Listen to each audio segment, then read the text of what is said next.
자, 거듭 제곱근에 대해 본격적으로 쭉 얘기를 해나가기 전에 먼저 거듭 제곱에 대해 간략히 얘기를 좀 하고 넘어갈 건데, 거듭 제곱이라 그러면 어떤 수를 여러 번 거듭해서 곱하는 상황에서 쓰이는 용어인데요. 이 아래쪽에 띄어진 화면 보면서 좀 더 자세히 얘기를 해보고 넘어갈게요. 자, A라 적혀있죠. A라 적혀있으면 그냥 A가 딱 하나 있는 겁니다. 여기에 대해서는 더 자세히 할 말이 없고 옆에 볼게요. 요렇게 적혀있으면은 이 기호를 보고 우리는 A의 제곱이라 읽어주면 되는데, 자, A의 제곱은 뭘 나타내는 기호냐? A가 두 번 곱해진 거를 나타내는 기호죠. 그리고 옆에는 자, 이와 같이 기호가 적혀있으면 A의 세제곱이라고 이 기호를 읽어주면 되는데, A의 세제곱은 A가 세 번 곱해진 거를 나타내는 기호다라 받아들여주면 되겠죠. 그리고 나서 쭉 가서 자, A의 n제곱이라 읽어주면 되거든요. 이 기호는 A의 n제곱이라 읽어주면 되는데, A가 n번 곱해진 거를 나타내는 기호다라 봐주면 되겠어요. 자, 그러면서 이제 이것들 A의 1제곱, A의 제곱, A의 세제곱과 같은 것들을 통틀어서 A를 여러 번 거듭해서 곱해 놨네, A의 거듭제곱이다라고 불러준다는 거 한번 들어두세요. 그리고 이제 A의 n제곱에 대해 여기 나와 있는데, 요거 보면서 얘기 좀 이어가자면, 우리 이와 같은 기호를 보면서, 자, 이와 같은 형태의 기호를 보면서 이 밑에 깔려있는 걸 밑이라 하고요, 오른쪽 위에 적혀있는 걸 지수라 하거든요. 자, A의 n제곱 보면서 얘기하자면 이 밑에 깔려있는 걸 거듭제곱의 밑, 자, 그리고 이 오른쪽 위에 있는 걸 거듭제곱의 지수라 합니다. 그래서 이 밑자리에 실수가 위치하고 지수 자리에 자연수가 위치한 상황을 보면서 밑이 지수번만큼 곱해졌네라고 생각을 해주면 돼요.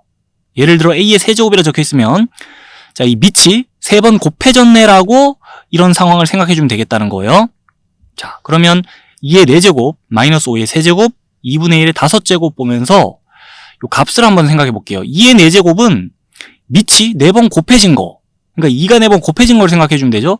2 곱하기 2 곱하기 2 곱하기 2, 값은 16이다라 해줄 수 있겠고, 마이너스 5의 세제곱은 자, 밑이 3번 곱해진 거를 생각해 주면 되죠. 마이너스 5 곱하기 마이너스 5 곱하기 마이너스 5 생각해 주면서 마이너스 125다라고 값을 얘기해 주면 되고, 2분의 1의 5제곱은 2분의 1 5번 곱한 거 생각해 주면 되니까 자, 값을 이렇게 대답할 수 있겠죠. 밑이 실수고 지수가 자연수인 상황에서 이런 형태의 기호를 보게 되면 밑이 이만큼 여러 번 곱해진 상황을 생각해 주면 됩니다. 그리고 이제 머지않아서요, 요 지수 자리에, 자, 이 지수 자리에 이 자연수뿐 아니라 자연수 범위를 넘어서서 0 또는 뭐 마이너스 3 같은 자연수가 아닌 정수들이 위치하는 경우도 우리 보게 될 거고요. 그 다음에 이 지수 자리에 이 정수뿐 아니라 정수 범위를 넘어서서 이런 유리수가 위치하는 상황도 보게 될 거고, 그 다음에 지수 자리에 자, 유리수 범위를 넘어서서 이런 무리수가 위치하는 것도 보게 될 겁니다. 지수 자리에 이런 숫자들이 위치하는 상황에서 이 수를 어떻게 다뤄줄 건지에 대한 얘기가 머지않아 이어질 테니까 이 정도 일단 들어봐 두세요. 됐습니까? 거듭제곱, 그 같은 수를 여러 번 곱해 놓은 거에 대해서 일단 얘기하고 있는데, 이제 거듭제곱근에 대해 얘기를 하러 가볼게요. 자, 그럼 이제 거듭제곱근에 대해 본격적으로 얘기를 해나가야 되는데, 먼저 간단히 거듭제곱근이 뭔지 소개를 좀 해볼게요. 거듭제곱근은 자, 이와 같이 문자를 거듭해서 곱해 놓은 형태의 수식이 들어있는 방정식의 근입니다. 그래서 거듭제곱근의 근자 있죠? 이 근자가 방정식의 근에서 왔다라고 생각해 주면 되겠고, 자, 그러면서 구체적인 얘기들 하나씩 해나가자면 이 A의 n제곱근부터 볼게요. 자, A의 n제곱근이라 그러면 n제곱해서 A가 되는 수를 말하거든요. 요 수식과 함께 생각을 해볼게요. 여기 있는 A를 실수라고 가정을 좀 합시다. 그리고 여기 n은 자, 값이 2 이상인 자연수라고 좀 봐줍시다.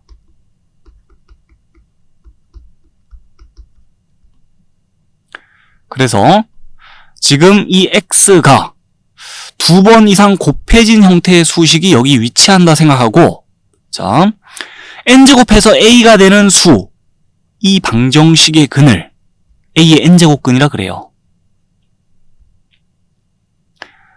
n제곱해서 a가 되는 수, 이 방정식의 근, A의 n제곱 근 다 같은 말입니다. 자, 얘네들 다 같은 말이고, 그러면서 n차 방정식의 근은 복소수 범위에서 n개가 나오기 때문에 A의 n제곱 근은 복소수 범위에서 n개가 있다라고 알아두면 되겠어요. 2차 방정식의 근은 자, 복소수 범위에서 2개 존재하고 실수 허수 통틀어 2차 방정식의 근 2개 나오거든요. 또 3차 방정식의 근은 복소수 범위에서 3개 존재하고 4차 방정식의 근은 복소수 범위에서 4개 존재하듯이, 그럼 n차 방정식의 근은, 그러니까 A의 n제곱 근은 지금 복소수 범위에서 n개 존재한다라고 생각하면 되겠죠. 자, 거기까지 들어봐 두고 그 다음에 제곱을 해서 A가 되는 수를 A의 제곱근이라 그래요. 자, 구체적으로 여기 2가 위치한 상황에서 제곱을 해서 A가 되는 수, 이걸 A의 제곱근이라고 하고, 세제곱해서 A가 되는 수를, 자, 세제곱해서 A가 되는 수를 A의 세제곱근이라 하고, 그런 식으로 네제곱해서 A가 되는 수는 A의 네제곱근이라 하는데, A의 제곱근, A의 세제곱근, A의 네제곱근, A의 다섯제곱근, A의 여섯제곱근, 이런 것들을 통틀어 우리 A의 거듭제곱근이라 합니다.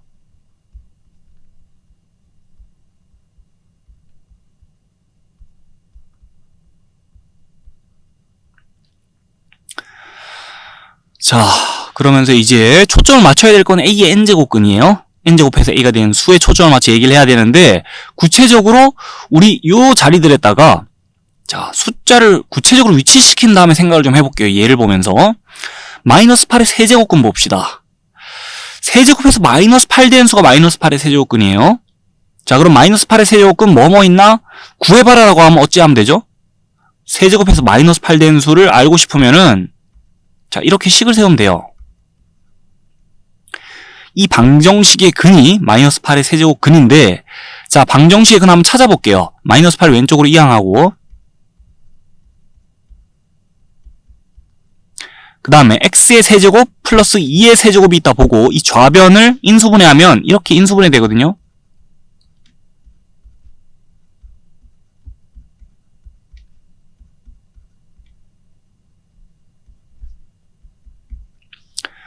자, 그리고 나서 요 부분을 0으로 만드는 x값 마이너스 2란 거 바로 봐줄 수 있고, 그 다음에 이제 이 부분을 0으로 만드는 x 뭐 있나 생각해 보자면, 자, 근의 공식 적용하면은 켤레로 허글이 나옵니다. 이렇게.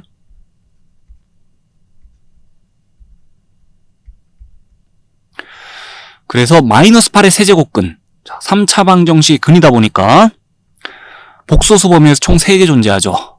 실수 하나, 허수 둘. 자, A n제곱근 복소수 범위에서 n개 있다 그랬는데, 자, 실제 지금 마이너스 8의 세제곱근, 복소수 범위에서 3개 있다는 거 확인하고 있어요. 그 다음에 16의 네제곱근도 한번 생각을 해볼게요. 16의 네제곱근 뭐뭐 있나 생각해보자면 어떻게 하면 되죠? 4제곱해서 16 되는 수가 궁금한 거니까 식을 이렇게 세우면 돼요.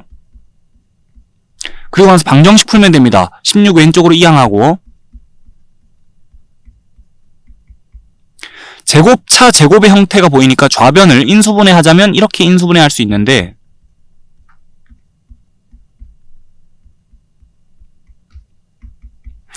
이 부분을 0으로 만드는 x값 바로 이렇게 생각해 줄 수 있고, 그리고 이 부분을 0으로 만드는 x값은, 자, 지금 허수 생각해 주면 되죠. 자, 이렇게 해가지고 16의 네제곱근 4차 방정식의 근이다 보니까 복소수 범위에서 총 4개 나오네요. 실수 둘, 허수 둘. 자, 그럼 이제 거듭제곱근 중에서도 실수인 거에 초점을 맞춰 얘기를 쭉 해나갈 건데, 이전에 거듭제곱근에 대해서는 충분히 얘기를 했습니다. 구체적으로는 A의 n제곱근에 대해 얘기를 자세히 했었죠.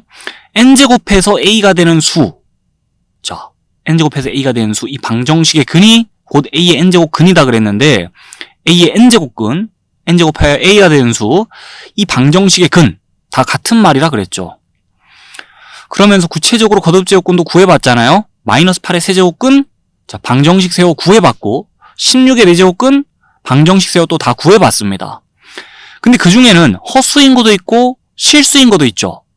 자, 거듭제곱근에 대해 생각하다 보면 때에 따라 그 중에 실수인 것도 있고 허수인 것도 있고, 그런데 그 중에서도 수직선 위에 위치를 나타내 줄 수 있고 그리고 서로의 대소 관계도 비교가 가능한, 자, 허수 말고 실수인 거에 대해 집중돼서 얘기가 많이 나오다 보니까 우리도 거기에 초점을 맞춰 얘기를 쭉 풀어나갈 거고, 자, 그러니 우린 지금부터 A의 n제곱근 중에서도 실수인 거에 대해 얘기를 좀 할 거예요. 자, n제곱해서 A가 된 수 중에 실수인 거에 대해 얘기를 할 거고, 그 말은 이 방정식의 근 중에 실수인 거에 대해 얘기를 하자는 건데, 자, 그럼 이 방정식의 실근에 대해 얘기를 하자는 겁니다. 자, 그 말은요, 또 어떻게 해석할 수 있냐? 이 함수의 그래프와 이 함수의 그래프, y는 x의 n제곱 함수의 그래프와 y는 a란 상수 함수의 그래프가 좌표 평면 위에서 만나는 지점의 x좌표를 생각해 보자는 거거든요. 이 함수의 그래프하고 그 다음에 직선 y는 a의, 자, 교점의 x좌표가 곧 이 방정식의 실근이자 A의 n제곱근 중 실수인 거예요. 자, 요 관계를 잘 이해해줘야 돼요. 그러면 이것도 한번 이해를 해보세요. 자, A의 n제곱근 중에 실수인 거에 개수가 궁금하다면, n제곱해서 A가 된 수 중에 실수인 거 몇 개인지 궁금하다면 이 방정식의 실근의 개수를 점검하면 되겠죠? 자, 근데 이 방정식의 실근의 개수를 점검한다는 거는 이 함수의 그래프와 직선 y는 a가 좌표 평면 위에서 만나는 지점의 개수를 점검한다는 거랑 같은 말이에요. 자, 얘의 그래프와 얘의 그래프의 좌표 평면 위에서의 교점의 개수를 세주면 우리 a의 n제곱근 중에 실수인 거의 개수를 세볼 수 있어요. 교점의 x좌표의 개수나 교점의 개수나 같기 때문에, 자, 그냥 교점의 개수를 세주면 됩니다. 요 관계가 잘 이해되고 있습니까? 여기까지 굉장히 중요한 얘기고, 자, 요까지 이해가 잘 됐다면 이제 얘기를 더 깊이 들어갈 준비가 다 끝난 건데요. 여기 예를 보면서 구체적으로 한 번 더 위에 했던 얘기를 잠시 정리하고 넘어갈게요. 마이너스 8의 세제곱근 중에 실수인 거 하나뿐입니다. 마이너스 2. 그걸 방정식 세워서 우리 구체적으로 구해봤죠. 자, 허수 말고 실수인 거에만 집중을 좀 해줄게요. 자, 이거는요, 무슨 말이냐면 y는 x의 세제곱, 그 다음에 y는 마이너스 8. 좌표 평면 위에 이 두 함수의 그래프를 그려놨을 때 교점의 개수가 하나 나온다는 소리고, 그 하나뿐인 교점의 x좌표가 마이너스 2라는 소리예요. 자, 그 얘기 이해됩니까? 방정식의 실근과 이 함수의 그래프의 교점 간의 관계를 지금 잘 이해해야 된다는 거예요. 옆에 가서 16의 4제곱근 중에, 자, 또 실수인 것만 살펴보자면 두 개 있죠. 우리 실제로 방정식 세워서, 자, 16의 4제곱근 중 실수인 거 두 개 다 구해봤어요. 이 말은요, 좌표 평면 위에다가 이 함수의 그래프 그리고 그 다음에 이 직선 그려놓고 교점 살펴보면 교점이 두 개 나온다는 소리예요. 자, 이 함수의 그래프와 이 함수의 그래프가 서로 다른 두 지점에서 만난다는 거고, 그 각 지점의 x좌표가 하나는 2, 하나는 마이너스 2라는 소리예요. 요까지 이해됩니까? 방정식의 실근과 함수의 그래프 간의, 자, 교점의 관계를 잘 이해해줘야 됩니다. 요까지 잘 이해되고 있다면요, 또 한번 들어볼 만한 게, 지금 거듭제곱근 중 실수인 거, 여긴 하나고 여긴 둘이죠. 자, 거듭제곱근 중 실수인 거의 개수가 뭐 때에 따라서 막 다른 것 같잖아요. 근데 그 개수가 특정 패턴이 있어요. 자, 그래서 그 패턴에 대해 우리 관찰하고 이해하며 내용을 정리해줘야 되는데, 넘어가서 요 표와 함께 그 내용을 정리해 볼 겁니다.